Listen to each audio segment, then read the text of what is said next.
오늘 우리에게 주시는 하나님 말씀은 마태복음 9장 27절에서 31절 말씀입니다. 신약성경 13쪽에 있습니다. 마태복음 9장 27절에서 31절 말씀 제가 봉독하겠습니다. 예수께서 거기에서 떠나가실새 두 맹인이 따라오며 소리질러 이르되 다윗의 자손이여 우리를 불쌍히 여기소서 하더니 예수께서 집에 들어가심에 맹인들이 그에게 나아오거늘 예수께서 이르시되 내가 능히 이 일 할 줄을 믿느냐 대답하되 주여 그러하오이다 하니 이에 예수께서 그들의 눈을 만지시며 이르시되 너희 믿음대로 되라 하시니 그 눈들이 밝아진지라. 예수께서 엄히 경고하시되 삼가 아무에게도 알리지 말라 하셨으나 그들이 나가서 예수의 소문을 그 온 땅에 퍼뜨리니라. 아멘. 다행히 코로나 확진자 수가 1,000명대를 훌쩍 넘다가 최근에 며칠 동안 500명대로 내려왔습니다. 지금 한 달 이상 2.5단계를 서울과 수도권에서 계속 실시한 덕분 아닌가 생각이 돼요. 여전히 쉽지는 않습니다. 모든 사람이 다 계속 불편을 겪고 있고 또 실제로 장사를 하고 있는 분들, 영업 일선에 서 계신 분들은 참 막대한 손해, 또 극심한 스트레스 이런 걸 계속 겪고 있습니다. 근데 1,000명을 훌쩍 넘던 그 확진자 수가 반으로 이렇게 줄어든 거 보면 이 코로나 예방이라는 게 불가능한 것은 아니다. 할 수 있다. 이런 생각도 한편으로 들어요. 그러면서 역시 방역당국이 계속해서 강조를 해왔던 그 방역수칙이 얼마나 중요한가, 이게 얼마나 효과가 있는가 한 번 더 확인을 한 셈이죠. 거리두기, 마스크 쓰기, 그리고 손 씻기 이런 것들이 중요한 거지요. 참 코로나19라는 거대한 산을 우리가 만났습니다. 그런데 이렇게 큰 일, 또 언뜻 보면 불가능해 보이는 이런 일이라 할지라도 해결책이 없는 것은 아닌 것 같아요. 해결책은 있어요. 그러니까 무작정 열심을 내는 것보다 문제가 뭔가 그 문제를 바로 진단하고 정확하게 진단하고 이제 이게 우선이겠죠. 그래야 이제 그 문제에 대한 바른 해결책이 나오지 않겠습니까? 그 다음에는 그 해결책에 집중을 해서 노력을 하면 되는 거죠. 그 코로나19가 이렇게 닥치고 난 뒤에 모든 상권이 다 어려워졌잖아요. 그 중에서도 이제 전통시장은 더 말할 것도 없지요. 대개 전통시장은 직접 이제 거기를 가야 또 물건들을 사고 팔고 하는 장소 아닙니까? 근데 코로나19가 이렇게 오니까 사람들이 전통시장에 오지를 않아요. 그래서 이 전통시장에서 최근에 일부 전통시장입니다만 뭘 시작했는가 하면 배달을 시작을 했답니다. 배달을. 그러니까 사람들이 오진 않아도 전통시장의 매력이 있지 않습니까? 또 사고 싶은 물건들이 있어요. 전통시장에. 시장만이 주는 그 분위기도 있고. 그래서 이 전통시장 상인들이 함께 공동으로 인터넷 사이트를 만들어서 운영을 하는 거예요. 이름이 이제 동네시장 장보기입니다. 동네시장 장보기. 이걸 인터넷 사이트로 만들어서 거기에다가 각 이제 시장 상점들의 물건들을 다 올리는 거예요. 심지어는 거기 이제 전도 있습니다. 물건을 거기에 올리고 홈쇼핑처럼, 그리고 이제 인터넷으로 주문을 받아서 주문 받은 것은 이제 배달을 하는, 이런 식으로 새로운 해결책을 찾은 거예요. 문제가 있지만, 어려움이 있지만 해결책이 없는 것은 아니다. 여러분, 우리 신앙생활도 마찬가지라고 생각을 합니다. 어떤 큰 문제를 우리가 만났을 때에, 문제가 생겼을 때 해결책이 없는 것은 아니다. 따지고 보면 우리 하나님을 믿는 사람들의 해결책이 뭐겠습니까? 해결책은 항상 하나님이시죠. 하나님이 해결하지 못할 문제가 있겠습니까? 하나님이 다루지 못할 문제가 있겠습니까? 하나님이 알지 못하는 어떤 어려움이 있겠습니까? 이게 항상 우리 하나님의 백성들에게 어떤 문제를 부딪혀도 유일한 해결책은 늘 하나님이세요. 자, 그런데 그렇다고 해서 모든 문제가 다 말끔하게 원하는 대로 해결이 되는가? 또 그건 아니에요. 어떤 문제는 해결이 돼요, 은혜로. 근데 어떤 문제는 그대로 또 남아있어요. 이게 왜 그러는가?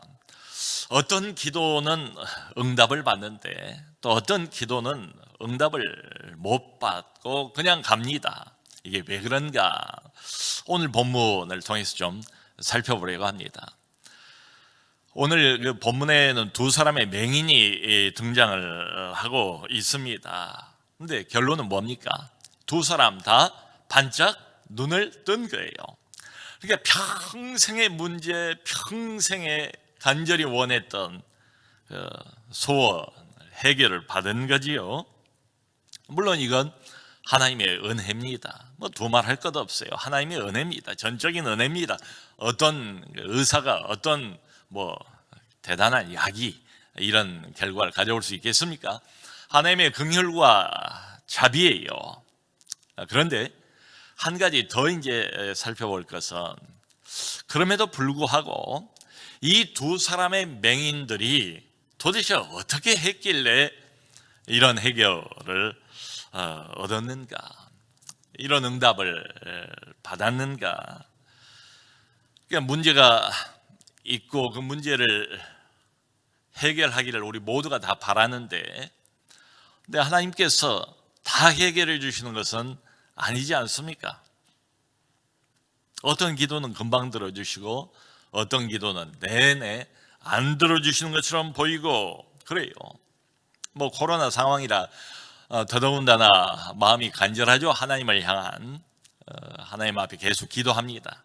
근데 모든 문제가 다 해결되는 것은 아니다. 도대체 어떻게 해야 기도 응답을 받을 수 있는 것인가? 이 두 사람의 맹인들을 살펴보면 먼저 본문에서 두드러져 보이는 게 있어요. 그건 이 두 사람, 앞을 못 본 사람들이에요. 이 두 사람의 적극적인 자세입니다. 적극적인 자세.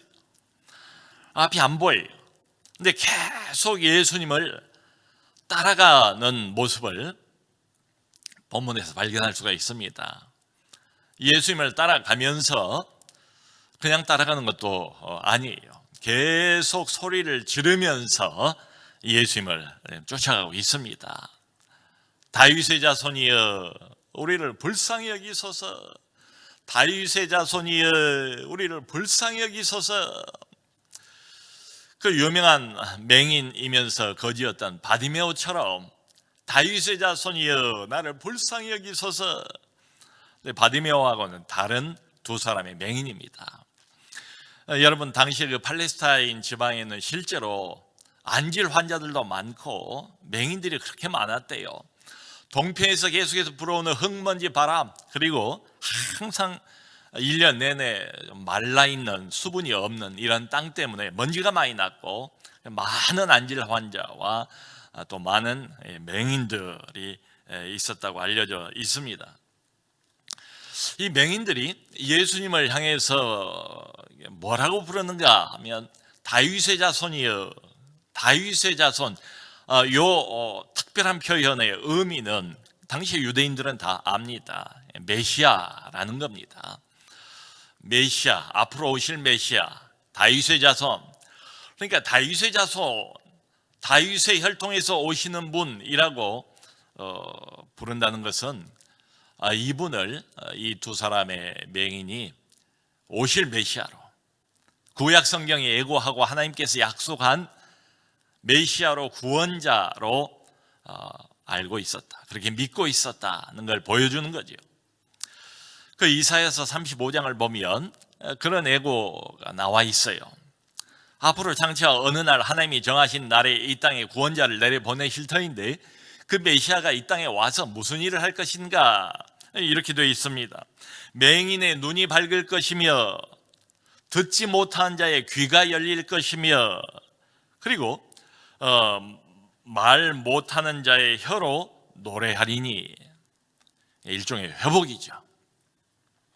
육신의 회복, 마음의 회복, 영혼의 회복, 하나님과 우리와의 단절돼 버린 관계의 회복, 이 모든 닫혀져 버린 관계들, 망가져 버린 영혼들, 어둠 속에서 허우적거리고 신음하고 있는 수많은 영혼들을 메시아가 오시면 회복하실 것. 이번에 사역의 그 핵심은 뭔가 하면 회복입니다. 회복할 것을 예언을 하고 있습니다. 바로 그것을 이 맹인들은 기억하고 있었을지 모르겠어요.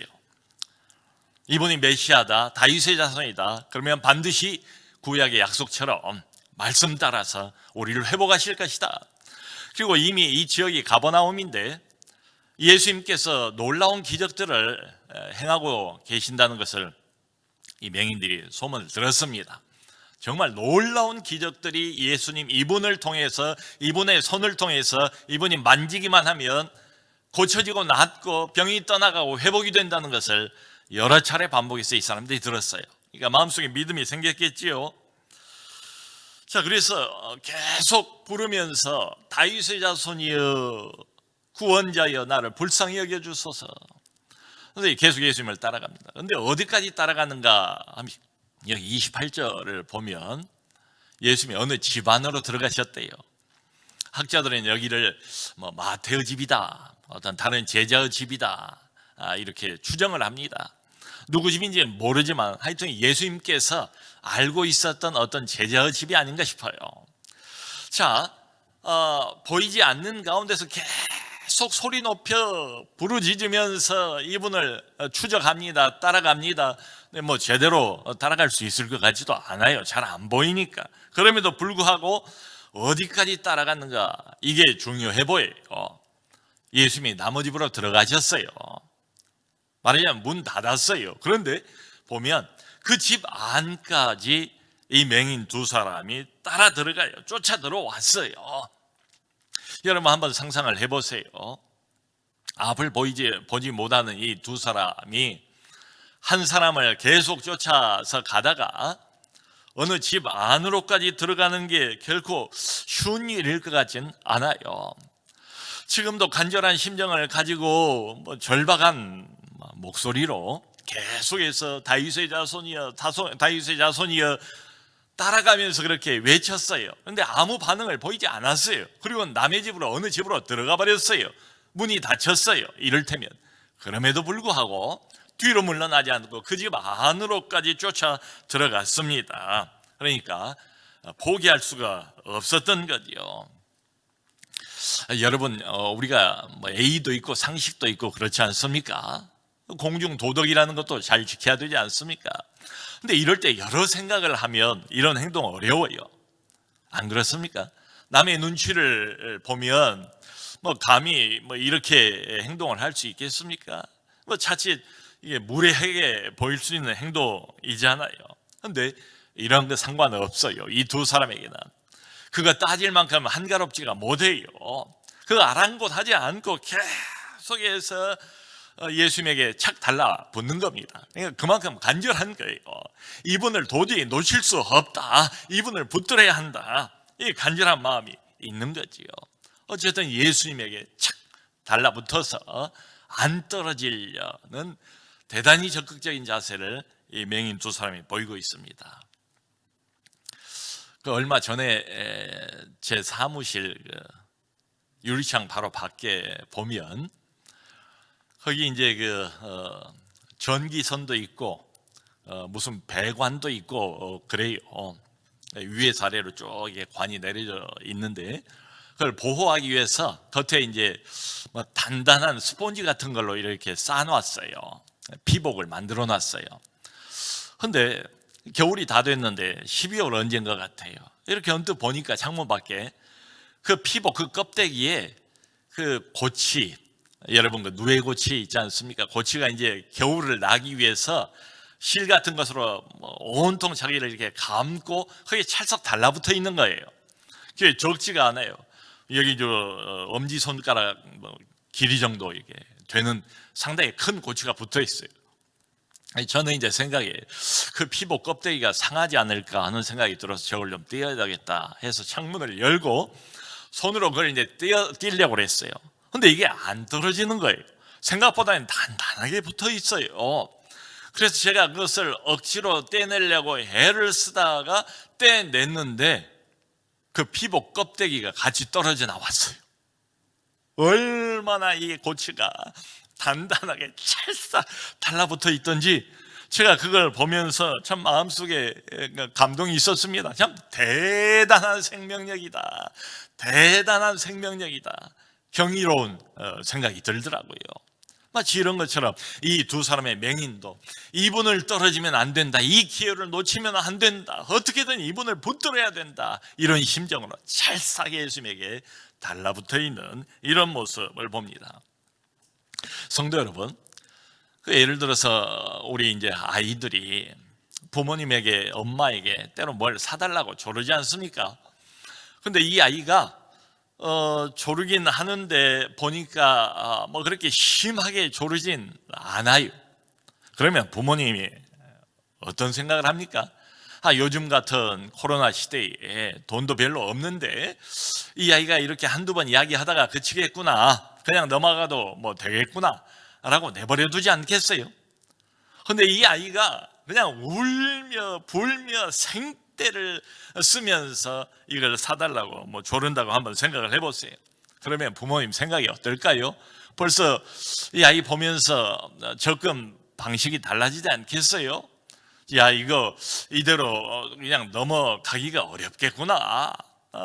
뭐 이게 보니까 이게 그냥 못 넘어갈 것 같아요. 이거 사줘야 되나? 벌써 부모 생각이 사주는 쪽으로 가 있는 것 아니겠습니까? 지금 그런 거예요, 상황이. 앞도 못 보는 두 사람이 계속 길거리에서부터 예수님을 쫓아오면서 다윗의 자손이여, 다윗의 자손이여 이렇게 불러대는데 아무런 응답도 안 했는데 남의 집까지 들어갔는데 그 남의 집 안까지 체면 불구하고 그야말로 쳐들어 들어와서 이게 계속해서 예수님에게 요청하는 그 모습, 그걸 보면서 예수님 마음이 움직이지 않겠어요?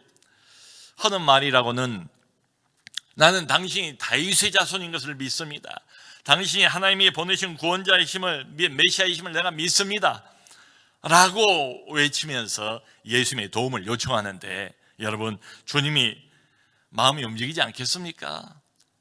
주님, 하나님이 보내신 다윗의 자손이시여, 우리의 모습을 보지 않습니까? 우리를 제발 불쌍히 여겨주세요. 우리를 외면하지 말아주세요. 당신밖에는 우리를 구원해 줄 자가 없습니다. 이렇게 접근하는 이 간절한 마음을 예수님께서 읽고 어찌 이 사람들을 외면하실 수 있겠는가? 이 두 사람의 맹인이 예수님께 요청한 일종의 기도지요. 기도도 복잡하지 않아요. 한마디밖에 안 해요. 우리를 불쌍히 여기소서, 이겁니다. 성도 여러분, 우리가 기도를 하고 하나님께 요청을 한다고 할 때 이것보다 더 적절한 기도가 있을까요? 이 한마디 안에 모든 게 다 포함이 되어 있지 않습니까? 다 녹아 있지 않습니까? 나를 불쌍히 여겨주세요. 우리를 불쌍히 여겨주세요. 이건 그만큼 내 지금의 처지가 비참하다, 어렵다, 이게 녹아 있잖아요. 그런가 하면 나를 불쌍히 여겨주세요. 도저히 내 힘으로는 이것을 극복하지 못합니다. 이 문제를 나는 해결할 수가 없습니다. 자신의 한계와 무능력을 포함하고 있는 말 아닙니까? 그런가 하면 제발 어서 빨리 이 어려움과 이 문제에서 벗어나고 싶은 간절한 심정, 절박한 심정이 다 녹아있는 것 아니겠어요? 주여 나를 불쌍히 여겨주세요. 성도 여러분, 우리가 기도할 때 무슨 고상한 단어, 우아한 표현 이런 것들을 꼭 쓸 필요가 없잖아요. 그저 진솔하게 여기 맹인들의 심정을 가지고 주여 한 가지를 구합니다. 나를 불쌍히 여겨주옵소서. 내가 구하기도 전에 내 심정과 내 사정과 내 처지를 아시는 하나님께서 나를 불쌍히 여겨주옵소서. 외면하지 말아 주옵소서. 도와주옵소서. 구원하여 주옵소서. 이 한마디면 족하지 않겠는가? 만일 어떤 사람들에게 나를 불쌍히 여겨주세요, 불쌍히 여겨주세요 이런다면 좀 비굴하게 느껴질 수도 있을 것 같아요.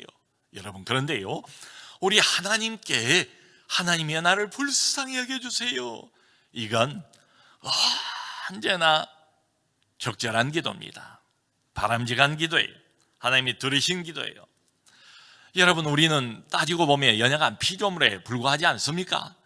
그저 작은 고난의 파도에도 어쩔 줄 몰라서 쉽게 흔들려 버리는 게 우리들이잖아요. 근데 우리 기도를 들으시는 저분은 어떤 분이십니까? 저분은 창조주 아니십니까? 저분은 전능자 아니십니까? 저분은 그야말로 만물을 통치하는 통치자 아니십니까? 그러므로 우리가 불쌍히 여겨주세요, 연약한 한 사람 피조물의 입장에서 이렇게 기도한 건 언제나 적절합니다. 참 이 불쌍히 여겨주옵소서, 이 간단한 한마디의 이 기도야말로 모든 세대, 모든 사람들이 다 하나님 앞에 언제든지 드릴 만한 기도가 아닌가.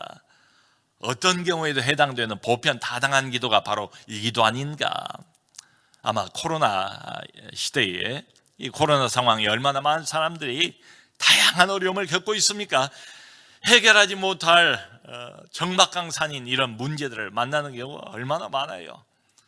요즘 같은 때 많은 사람들이 드릴 만한 기도가 아닌가. 나를 불쌍히 여겨 주옵소서. 성도 여러분, 지금 이 맹인들의 예수님을 향한 적극적인 자세도 배울 만하고, 또 이 사람들이 예수님에게 드린 이 기도의 내용, 불쌍히 여겨주세요, 이것도 우리가 배울 만합니다. 자, 그런데 오늘 본문에서 이 맹인들에게서 가장 중요한 게 뭔가 하면 바로 이 두 사람의 믿음이에요. 믿음, 이게 중요합니다. 이게 오늘 본문의 포인트예요. 핵심이에요. 우리가 놓치면 안 됩니다. 여러분, 예수님께서 고치지 않습니까? 이제 눈을 손 대시고 다정하게 그거 어루만지시면서 예수님이 고쳐요. 근데 고치기 직전에 예수님께서 테스트 하나를 하세요. 마치 고치기 직전에 마지막 테스트인 것처럼 예수님께서 이렇게 물어보십니다. 28절을 보면 두 사람에게 내가 능히 이 일 할 수 있다고 너희는 믿느냐? 그렇게 간절히 쫓아오면서 남의 집 안까지 쳐들어와서 우리를 불쌍히 여기소서, 우리를 고쳐주소서, 메시아라고 부르면서 이런 맹인들을 향해서 예수님께서 한 가지 마지막 시험을 하시는 셈입니다. 그래, 너희 두 사람은 내가 지금 당장 이 일을 할 수 있다고 믿는 것이냐, 믿기에 내게 집착하면서 내게 요구하는 것이냐, 이 질문이에요. 그랬더니 이 두 맹인이 뭐라고 대답합니까? 이구동성으로 조금도 주저하지 않고 주여 그러하오이다, 이렇게 대답을 했어요. 여러분, 우리가 주님 앞에 나가서 어떤 문제, 큰 산과 같은 나는 해결이 불가능한 이런 어려운 걸 가지고 기도하지 않습니까? 그런데 우리 사정을 모르실 리가 없어요. 우리의 절박함을 주님이 아세요. 간절함도 아세요. 그런데 한 가지를 더 알고 싶어 하십니다. 바로 이거예요. 내가 능히 너의 이 문제를 해결할 수 있다고 믿느냐? 믿고 기도하는 것이냐? 우리의 믿음을 확인하기를 주님은 원하십니다. 네, 믿습니다. 이렇게 대답을 해야죠, 맹인들처럼. 여러분, 이 질문이 왜 중요한가 하면 우리가 기도는 해요. 근데 별 믿음 없이 기도하는 경우도 많아요. 이분이 반드시 해결해 주실 것이다, 이런 기대가 별로 없어요. 기대는 없지만 믿는 사람이니까 그냥 기도하는 거예요. 사정이 다급하니까 간절히 기도해요. 열심히 기도해요. 근데 믿음은 없어요. 이게 좀 모순입니다. 좀 이상하게 들릴지도 모르겠어요. 그런데 이게 사실 가만히 생각해 보면 많은 경우가 이래요. 열심히 기도합니다. 다급합니다. 사정이 절박해요. 간절합니다. 그러니까 마음을 담아서 열심히는 기도하는데 믿음은 없어요. 정말로 하나님께서 이 기도를 들으신다, 정말로 하나님께서 이 기도에 응답하신다, 하나님이 해결하실 수 있다, 이걸 믿고 기도하지 않는 경우가 많다. 이게 기도하는 사람의 모순입니다. 그 히브리서 11장 보면 그런 말이 있지 않습니까? 믿음이 없이는 아무도 하나님을 기쁘시게 못하나니. 하나님은 믿음을 보신대요. 믿음을 요구하신대요. 믿음이 하나님을 기쁘게 해드리는 핵심 요소래요. 근데 기도는 하는데 열심은 있는데 믿음은 빠져 있어요. 이런 경우가 많지 않은가?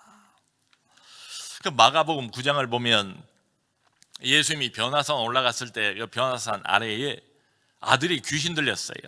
아버지가 이제 안타까운 마음으로 아이들을 데리고 와서 제자들에게 고쳐달라고 하는데 제자들이 못 고치지 않습니까? 나중에 예수님이 이제 산에서 내려오니까 이 아버지가 털썩 예수님 앞에 무릎을 꿇고 이제 간청을 하는 겁니다. 선생님이 제자들은 못 고칩디다. 선생님이 무엇을 하실 수 있거든 좀 도와주십시오. 그랬더니 예수님께서 할 수 있거든요. 무슨 말이냐? 믿는 자에게 능치 못할 일이 없느니라. 믿는 자에게 능치 못할 일이 없느니라 했더니 이 아버지가 당장에 주여 내가 믿나이다. 나의 믿음 없는 것을 도와주소서. 믿는다고 자기가 고백해놓고 바로 이어서 나의 믿음 없는 것을 도와주십시오. 여러분, 이게 우리 믿는 사람들의 모순입니다. 일전에 어떤 그 치유 집회에 한 젊은이가 병이 들었는데 고치고 싶어서 집회에 참석을 했답니다. 치유 집회 강사 목사님이 여러분, 우리가 믿고 기도해야 됩니다. 하나님께서 우리의 병을 이미 고쳐주셨다는 걸 믿습니까? 그랬더니 이 젊은이가 벌떡 일어나가지고 예, 믿습니다 하고는 바로 이어서 하는 말이 아이고 안 믿어지네. 낫고 싶은 간절한 마음은 있습니다. 문제를 해결하고 싶은 큰 욕심은 있어요. 급하게 해요. 그러니까 아멘, 치유해 주신 거 고쳐준 걸 믿습니다 해놓고는 아이고 안 믿어지네. 이게 소위 믿는다는 사람들, 우리 하나님의 백성들의 진실이 아닌가 싶어요. 여러분, 왜 우리가 그렇게 계속 기도를 하는데도 응답이 없을까요? 이 본문에 따르면 기도는 한데 믿고 기도하지 않기 때문에 그렇다. 그냥 기도하는 거예요. 그냥 열심히 기도하는 거예요. 그것뿐이에요. 근데 기도의 핵심인 믿음을 놓쳐버린 겁니다. 하나님이 정말로 이 기도를 들으신다는 것을 압니다. 하나님이 정말로 이 문제를 해결하실 수 있다는 것을 압니다. 그러니까 예수님께서 마지막으로 단도직입적으로 이 두 사람에게 그걸 물어보신 거죠. 너희들은 나를 쫓아오면서 그토록 간절하게 나를 메시아라고 부르면서 요청을 했는데 너희들 정말로 내가 이 일을 할 수 있다는 것, 너희들 눈을 지금 당장 뜨게 할 수 있다는 사실을 믿느냐? 그 믿음을 확인하고 싶었던 거죠. 그러니까 믿지는 않고 기도만 해요. 응답이 안 되죠. 그냥 마치 어떤 일 시도는 해요. 근데 안 될 줄 내가 알아요. 이미 마음속에 부정적인 생각이 가득 차 있어요. 이미 패배적인 생각이 가득 차 있어요. 안 될 줄 알지만 한번 시도해보는 이런 식으로 기도를 한다면 과연 그 기도를 하나님이 얼마나 들으시겠는가?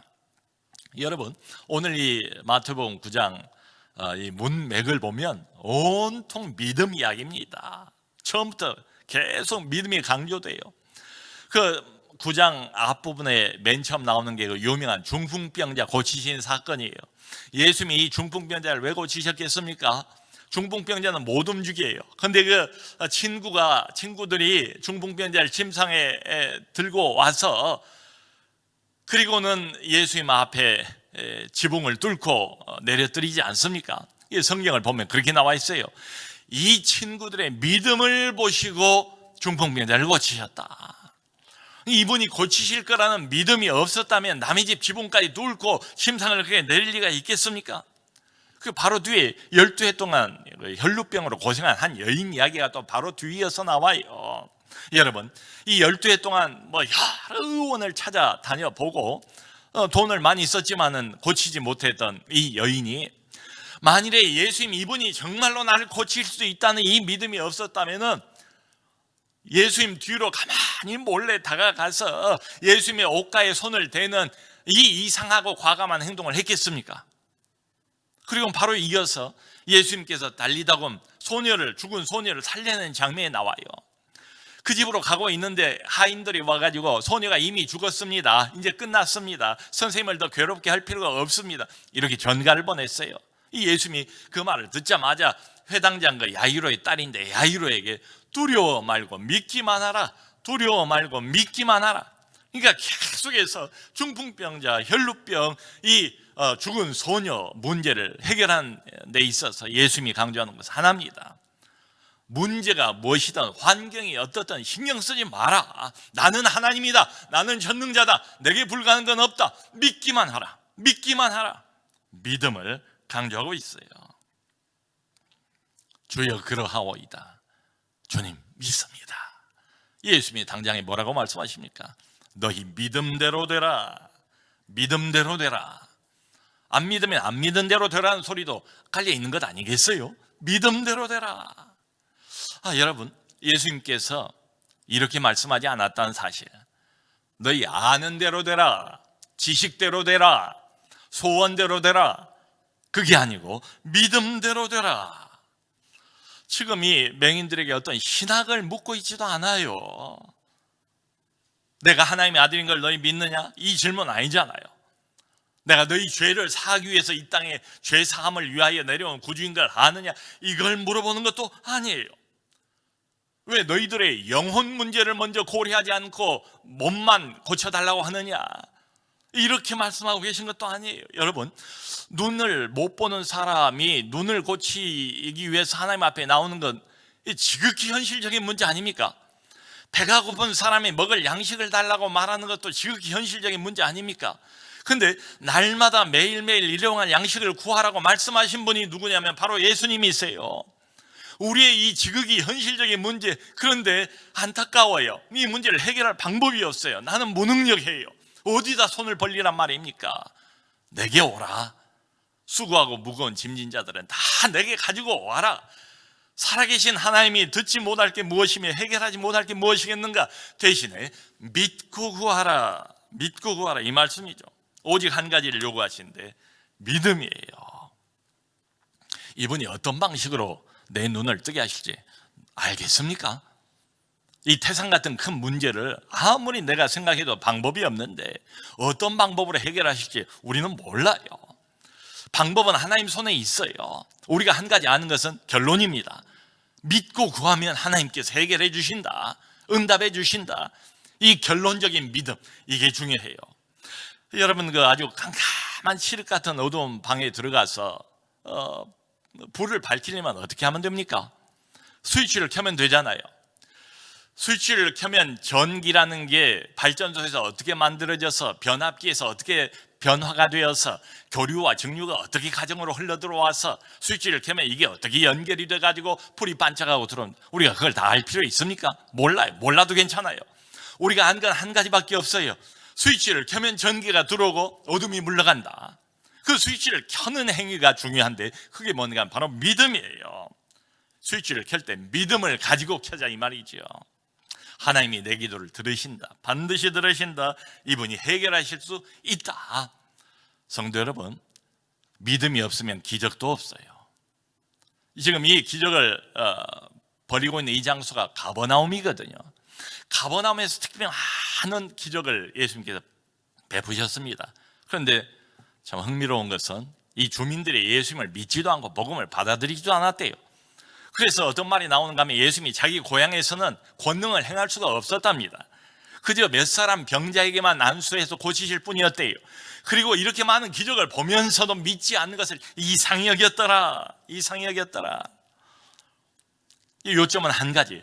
기도할 때, 예수님께 나갈 때 이분이 하실 수 있다는 것을 믿고 기도할 필요가 있다. 미국의 어떤 가난한 모자, 그러니까 엄마와 아들이 살고 있었대요. 그런데 이분이 이혼을 했어요. 당연히 어려울 수밖에 없지요. 가난하게 살아요. 간간히 그저 풀칠을 하면서 살아갑니다. 그런데 어느 날 이 아들이 엄마에게 엄마, 나 고양이 한 마리만 사주세요 라고 요청을 했어요. 다른 친구들은 강아지도 있고 고양이도 있는데 나는 고양이도 한 마리도 없다고, 한 마리를 꼭 사달라고. 근데 돈이 없어요. 그래서 엄마가 이렇게 말했습니다. 얘야, 지금은 내가 널 사줄 수가 없구나. 그런데 우리 하나님 아버지께 기도하자. 좋으신 우리 하나님께서 우리 기도를 반드시 들어주시는 분이란다. 그러니까 오늘부터 엄마와 네가 함께 믿고 하나님께 기도하자. 정말 우리가 기도하면은 하나님께서 고양이를 주실까요? 그럼 하나님은 반드시 우리 기도를 들으시고 고양이를 주실 수 있는 분이야 하면서 엄마와 아들이 계속 고양이 한 마리를 놓고 기도를 했습니다. 전날 날씨가 이제 따뜻한 날에 엄마는 정원에서 이렇게 앉아서 뜨개질을 하고 아들은 옆에 이제 종이접기 놀이를 하고 있는데 갑자기 저 공중에서 새까만 게 이렇게 툭 떨어지더래요. 보니까 저 하늘에서 고양이 한 마리가 그 집 정원으로 툭 떨어진 거예요. 깜짝 놀랐죠. 근데 계속해서 믿고 기대하고 기도를 해왔으니까 두 모자는 너무 기뻐서 박수를 치면서 할렐루야를 부르면서 하나님이 우리에게 기도응답을 해주셨다, 하나님이 우리에게 선물로 주신 고양이라고 기뻐했습니다. 그래서는 그저 지역 신문과 그 TV에 하늘에서 떨어진 고양이라는 타이틀 기사, 머리 기사로 그냥 쫙 퍼졌대요. 하늘에서 떨어진 고양이. 근데 이제 요 소문을 듣고 어떤 사람이 찾아왔어요. 찾아와가지고 자기는 여기서 800m 정도 거리에 떨어진 데 살고 있는데 이게 자기 고양이라는 거예요. 왜 자기 고양이가 하면 어느 날 고양이가 자꾸 나무 위로 올라가더래요. 그래서 이 고양이를 내리려고 하다가 나무까지 그냥 확 휘어가지고 잘못하게 놓쳤다는 거예요. 이 나무까지 고양이가 튕겨져서 하늘로 쑥 솟아 어디론가 사라졌는데 바로 그 사라진 고양이가 이 고양이다 라고 주장을 하기 시작했습니다. 근데 이 모자는 하나님이 주신 선물인 고양이인데 우리는 양보할 수 없다 해가지고 결국 법정 소송이 붙었어요. 그 법정에서 전문가들이 나와가지고 이제 모의 실험을 여러 번을 했답니다. 고양이 무게에 걸맞는, 그리고 이 나무까지 어떤 그 탄력, 이것에 다 비율이 되는 이런 나무까지 튕기는 실험을 여러 번 반복해 본 결과가 어떻게 나왔는가 하면 이 법정 결론이 이렇게 나왔습니다. 이 고양이는 아무리 튕겨져 나가도 30m 이상은 갈 수가 없다. 그러므로 이것은 하나님이 주신 고양이가 맞다. 이게 법정의 결론이었습니다. 하나님이 주신 고양이야. 하나님은 우리 기도를 들으십니다. 하나님은 어떤 문제든지 해결하실 수가 있습니다. 이게 문제가 무엇이든 상관없어요. 환경이 어떠하든 상관없어요. 하나님이 요구하시는 것은 오직 우리의 믿음이에요. 하나님이 들으신다. 그리고 이 문제를 해결하실 수 있다는 것을 믿고 기도하시길 바랍니다. 반드시 응답이 있다는 것을 믿고 기도하시길 바랍니다. 여러분, 그냥 대충 기도한다고 해서 이런 믿음 안 생겨요. 한두 번 해보고 역시 안 되는구나 마음을 접어버리면 이런 확신 갖기 어려워요. 끈질기게 이 두 사람의 맹인처럼 간절히 그리고 깊이 있게 많이, 저는 이렇게 말씀드리고 싶어요. 기도를 할 때 절대 뒤로 물러서지 마세요. 이런 확신이 올 때까지 하나님이 주시겠구나, 하나님이 반드시 응답하시겠구나, 이런 확신이 올 때까지 쉬지 말고 기도하시기 바랍니다.